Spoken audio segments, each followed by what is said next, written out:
বিশ্ব রাজনীতির দুই প্রভাবশালী ডোনাল্ড ট্রাম্প এবং শি জিনপিং তাদের এক টেবিলে বসা মানেই বদলে যেতে পারে বৈশ্বিক সমীকরণ। কেন এত গুরুত্বপূর্ণ দুই দেশের এই বৈঠক? রিপোর্টে জেনে নেব বিস্তারিত।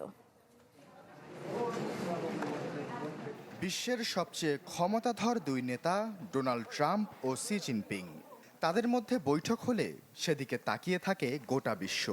কেন এত জরুরি এই দুই দেশ, সেটি বুঝতে হলে জানতে হবে দুই দেশের শক্তি আসলে কতটুকু, কোথায় কে এগিয়ে আর কোথায় বা নির্ভরশীল একে অপরের ওপর। দুই দেশের মধ্যে বাণিজ্যে এগিয়ে চীন। এই খাতে দেশটি এখন বিশ্বের শীর্ষ রপ্তানিকারক। 2024 সালে দেশটি $3 ট্রিলিয়ন বেশি পণ্য রপ্তানি করেছে, যেখানে যুক্তরাষ্ট্রের রপ্তানির পরিমাণ $1 ট্রিলিয়নের কিছু বেশি। দুর্দান্ত সব ফিচার নিয়ে এলো ক্যাপ্টেন ভিক্টর বাইক। এতে রয়েছে শক্তিশালী রিচার্জেবল ব্যাটারি, ব্লুটুথ এবং এক্সাইটিং মিউজিক।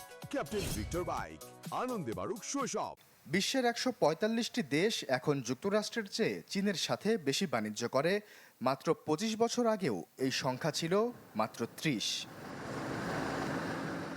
দুই দেশের মাঝে বাণিজ্য ঘাটতির চিত্রটা আরও স্পষ্ট।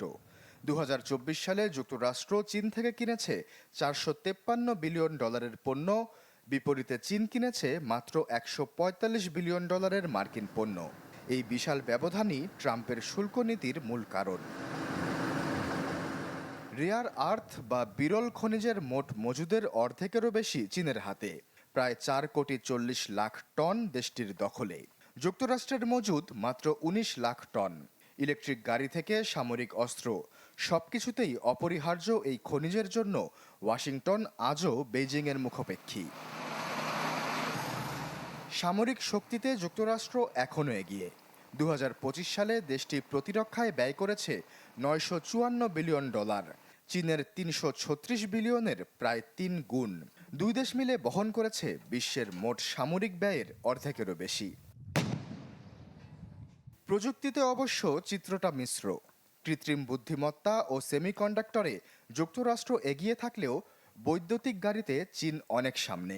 2024 সালে চীনে বিক্রি হওয়া নতুন গাড়ির প্রায় অর্ধেকই ছিল বৈদ্যুতিক।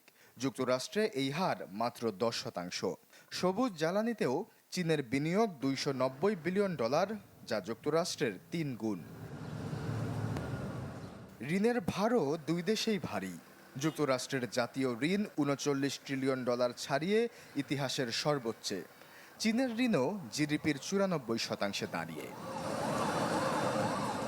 আশ্বাস চৌধুরী, চ্যানেল 24।